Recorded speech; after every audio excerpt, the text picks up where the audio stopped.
Well, hello and welcome to TransForm Tuesday. I'm Dave McCormick, VP of Products and Services here at Alpha Software. I'm joined today by Sarah Mitchell, who's in our documentation department. And today we're going to talk about TransForm Tuesday, and we are here to take your questions.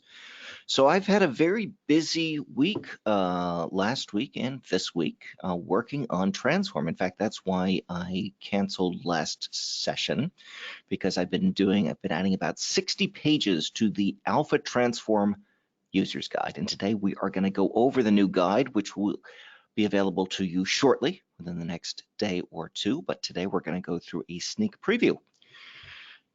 So here we go. Before we get started though, can someone in the questions box let me know whether or not they can see my screen, whether or not they can hear my voice, because I just want to make sure all is well. Well, it looks like it's there. Wonderful. Thanks very much for letting me know. Okay, let's get started. So today, instead of PowerPoint, I'm going to pop over here to Microsoft Word, where I've been working on our documentation. And let me scroll up here to the top. And so this is the Alpha TransForm User's Guide. Now, I hope everyone here knows about this resource. If not, I've pasted a link to it in the chat window of the GoToWebinar control panel, and that's actually Alpha TransForm User's Guide, chapters 1 through 6.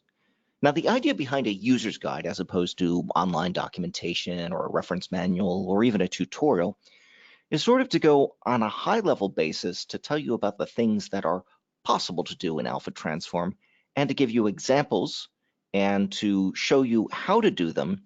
But then when it gets really, really technical, like what are the 1,000 different options I can do here or there, we refer you back over to the user's guide, but to the reference guide or to the online documentation. And so today we're going to be taking a look at high-level stuff for Chapter 7, which has to do with TransForm programming language and on-device assets. It's the part that I've had the most requests for doing a user's guide, and I'm pleased to say that it's almost ready. So let me jump down here to page 111, and I'm going to make this big. And hopefully you can read this here on your screen. So we're starting out here in Chapter 7, the TransForm programming language.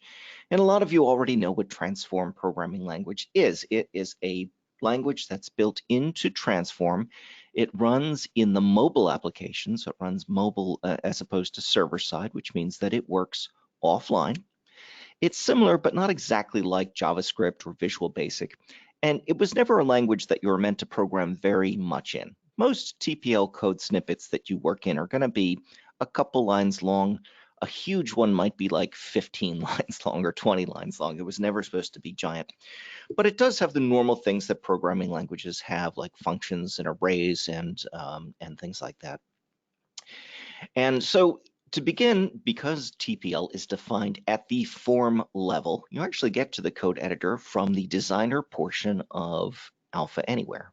A lot of you folks know this, so I'm going to go a little bit quick over these beginning sections, and then we're going to go a little bit more in depth as we get into the pages a little bit later on.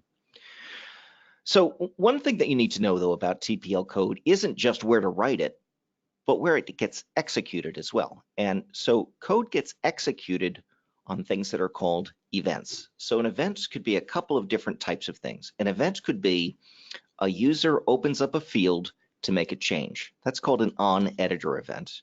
And there's code that you might want to run. For example, you might want to present choices to them in an intelligent way when they go to edit that field, and those choices might be, dictated based on what they had entered in previous values. When something changes, you might want to perform a calculation. So that would be a change script, and each of those, or a change event, and each of the fields there have got a change event. Now buttons just have one event. It's the button event, and it happens whenever you click on a button. You're probably reading through here and seeing a lot of stuff underlined in red. I'm sorry, this is horribly proofread. That's the reason you're not getting it today, even though it's mostly written. And there are some other events as well. So the form events are, for example, there's some catch-all events. Catch-all events are events that run if for a particular field you did not have an editor event, the catch-all event will run in its place. the same thing with changed. If you didn't have changed event for a particular field, change will run in its place.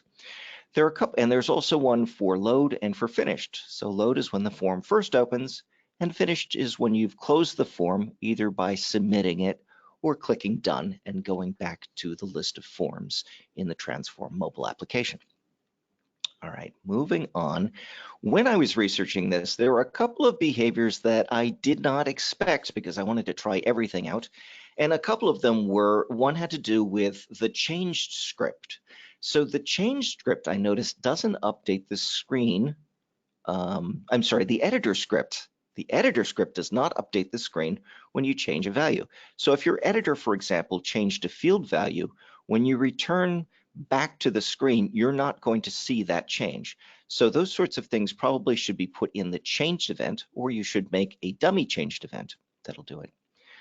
And the second thing is that the changed event, now this time, doesn't work exactly as you expect when working with list fields in which the user has opened up the list field but then not made a selection. When they go back, it still counts as changed. That was blank to begin with, and it was blank when you're done, so it doesn't seem like a change, but it does fire that way. So keep those two exceptions in mind when you're doing your TransForm code. Later on, I've shown some examples of things that you could do. Calculations are probably the most popular thing to do in TPL, and I showed an example of multiplying length times width and how you refer to the fields by putting basically dollar signs in front of the field names. And then we go a little bit further into depth into populating list fields. And list fields, when you first look at the code, we'll take a look at it right now, is a little bit scary because it has this thing called args and QList. But basically, this is what you need to know when you're setting events here, is that the args value basically gives S, a variable, a property called QList. I know I've been over this before in other sections, but I just wanted to point this out still because we get a lot of questions about it. And its QList, if you populate it with an array of objects that have got values next to it, that will determine what happens in the pick list. So in our example here, we took a look to see whether or not a field called class was set to mammal or whether it was set to reptile. Although we didn't need, there were only two choices, so it was either mammal or it wasn't mammal. And in the case of mammal, we set the values in the list object to dog, cat, or squirrel, and that's what the user would see when they opened it up because we ran it on the editor event here. Likewise, if they didn't choose mammal, they would get these other three choices.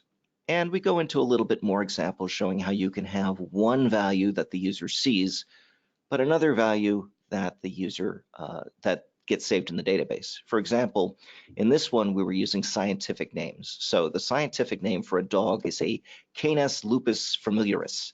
So the user sees the word dog, but what goes into the database is its scientific name. So we have an example like that, which you'll get to see. We have another example that shows how to populate a list field using an API. That's something that a lot of people were really interested in. And in fact, for this user's guide, I've set up a URL that you can use in your own sample code that's got some great JSON data for you to play around with. And here I've explained the args function and how it's used to set the list. But we also go into things like JSON and JSON parsing and things like that, which are key to know when you want to get back data from a data service and you want to extract just what you want and insert into the fields that you want or populate a list with it. Moving along, hang on, let me just see how I'm on time. Great. Moving along, we started working with onboard databases. These are SQLite databases that you can populate ahead of time and then load onto the device for offline use. And it works like a real database. I mean, it's a real SQL database, multiple tables. You can perform SQL actions against it. In this case, we did a pretty simple one, select contact name from the customers table, but it's actually a pretty detailed language, and we give you the link directly to the language URL. Let me just show you that to you.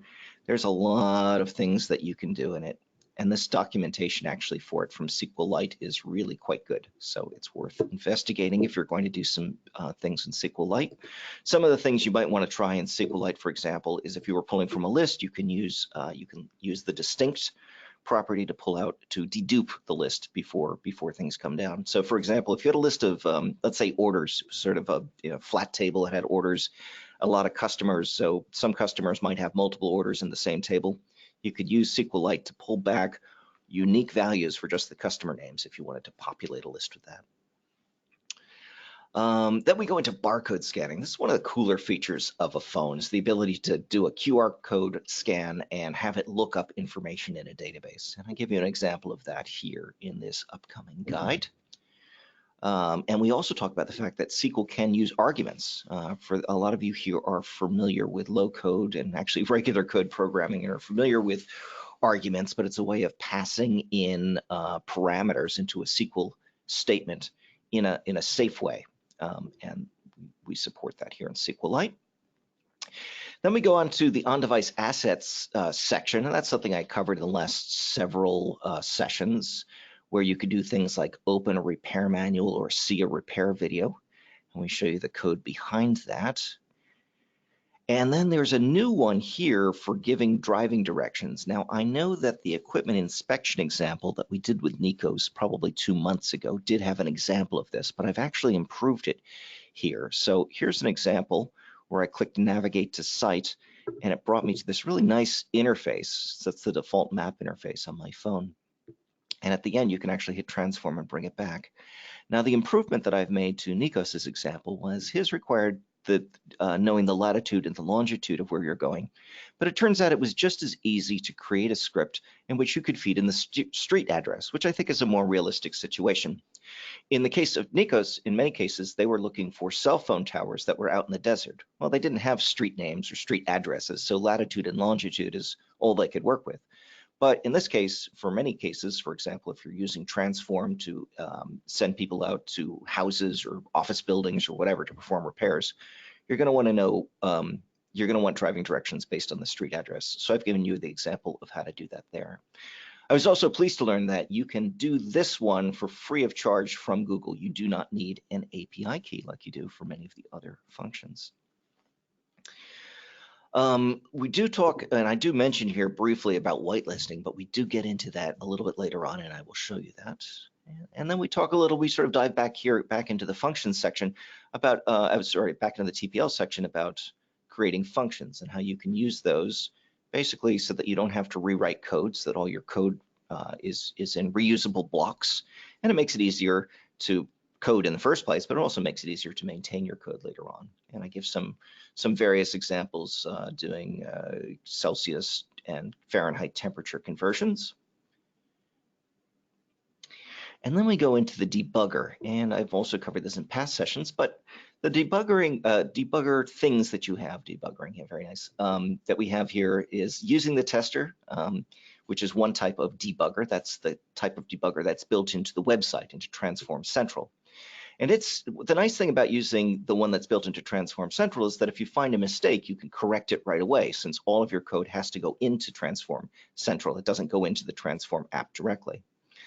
The other thing that you can use, and I show you basically how that all works and how to choose a particular function and how to step through different parts of it, how to pause the code if you need to, and how to take a look at the different field values and stuff that were set.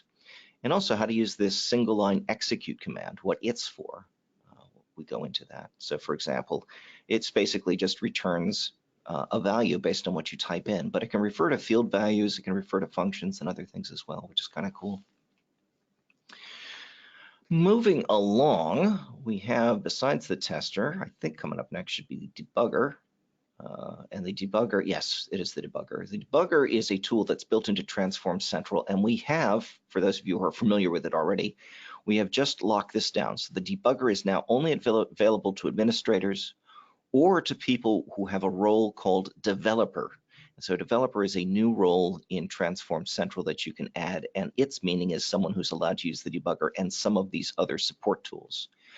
The reason that's important is when you hand out these devices, or when people use their own devices to fill out forms, you don't want them to go poking around into the source code for your TPL in the form. So that was a huge consideration. That's not for end user stuff. So we have locked it down just recently, and this shows you how to unlock it and how to open it up.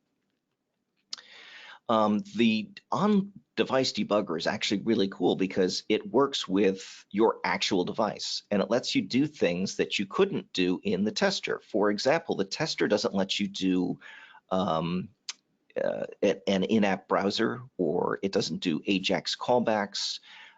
It doesn't have a document viewer. It can't use SQLite and some of the other things that you would like to be able to test out. Those can only be tested on the device itself. So we have a debugger that's very similar to the tester that we had in TransForm Central, in that you can choose the functions that you want to run, you can step through them, or you can run them slowly and pause them, and you can evaluate what's happened to the variables and the fields as things run, and help correct or find any inconsistencies in your code that need to be corrected. Moving along, good, we're doing well on time.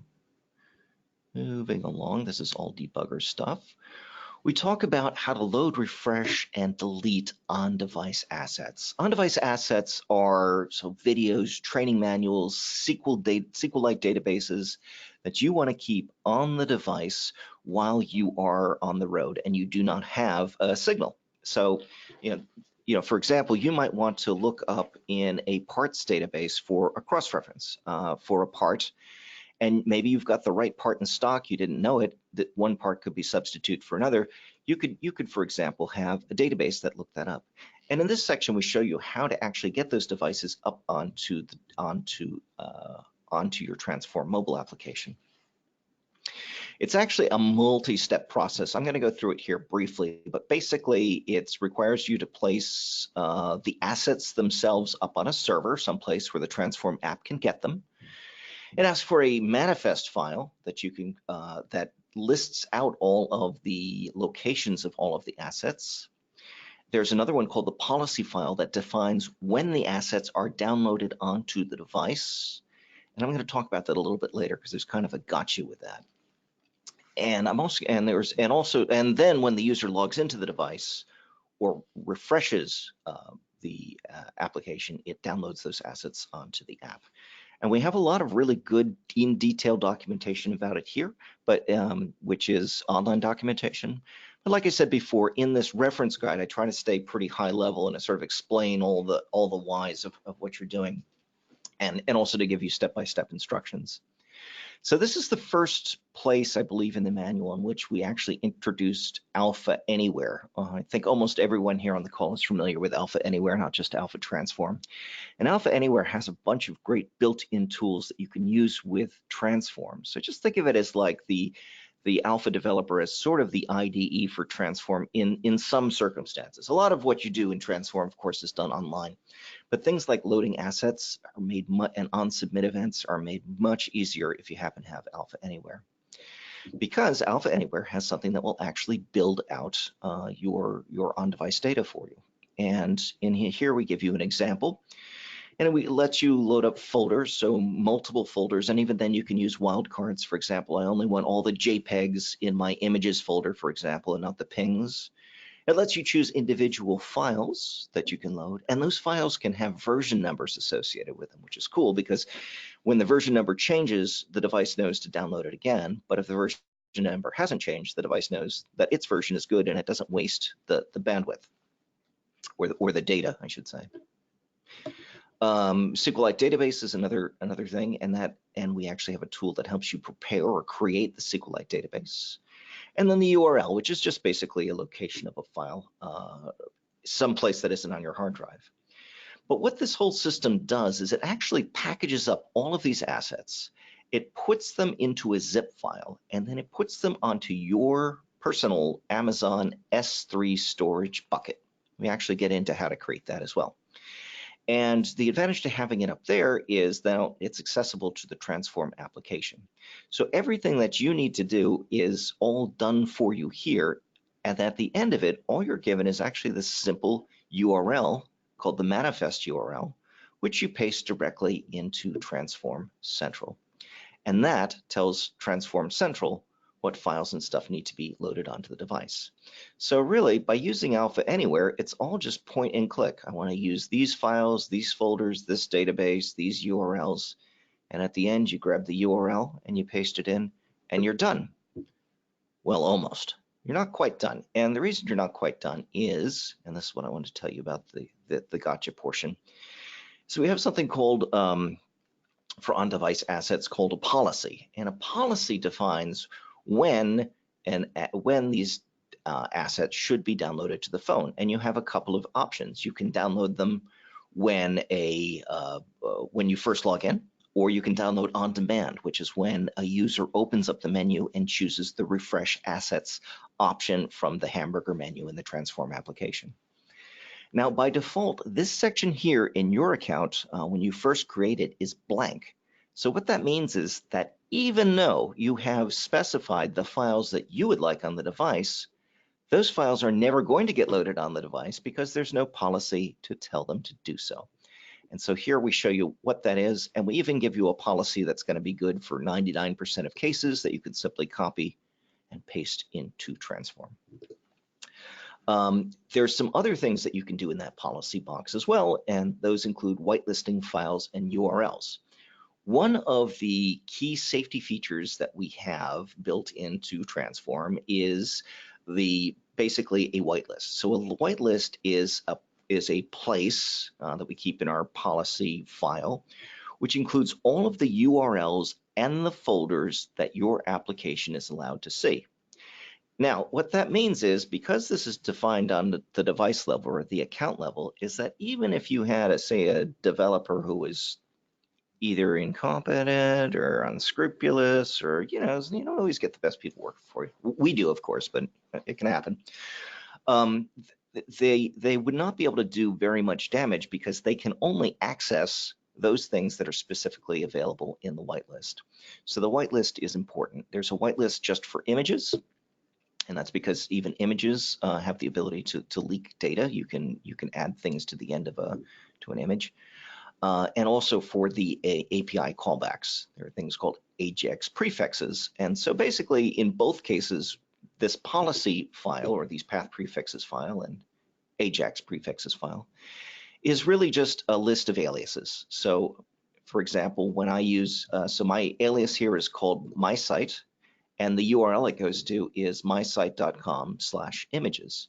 So later on, when I use that in HTML code or in TPL code, I just include my site period, and the system knows to look back here into path prefixes, look up what the actual URL is, and paste it down in here.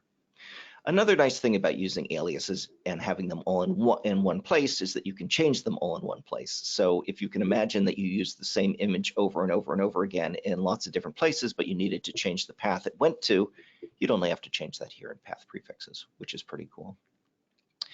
So that was for images, but the same logic applies for making AJAX calls as well. And then the last section, which I was just about to finish writing before the webinar started, was actually how to create that the SQLite database, which is actually a piece of cake in Alpha Anywhere. But there are other third-party tools like Navicat and stuff, which will let you do that as well. And then finally, there'll be more information because, as you can tell, TPL is a fairly sophisticated language. It's got lots of parts to it, so that's why we created the user's guide. The user's guide is just meant to be an overview. It's meant to be either read or skimmed from front to back, although there's a table of contents if you need to jump into a section of it. And it points you to where to get more detailed information if you need more than what we've shown you how to do. So that's pretty much all I wanted to cover today. I was pretty excited to share it with you, and I'll be more excited, I'm sure, once I've finally finished the last section and have proofreaded it and have gotten it out to you guys. So that's it. Do we have any questions today?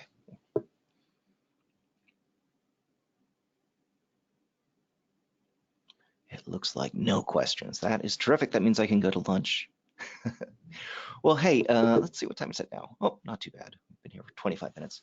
Perfect. Well, hey, thank you everyone for showing up today. Really appreciate it. If you do have questions, go ahead and send them to tfservice, as in transform service, at alphasoftware.com. And I look forward to getting this out to you in the next couple of days. When it's ready, everyone who attended the webinar, I'm going to send you guys an email link to this guide. So thanks again, and look forward to seeing you next Tuesday. Take care and goodbye.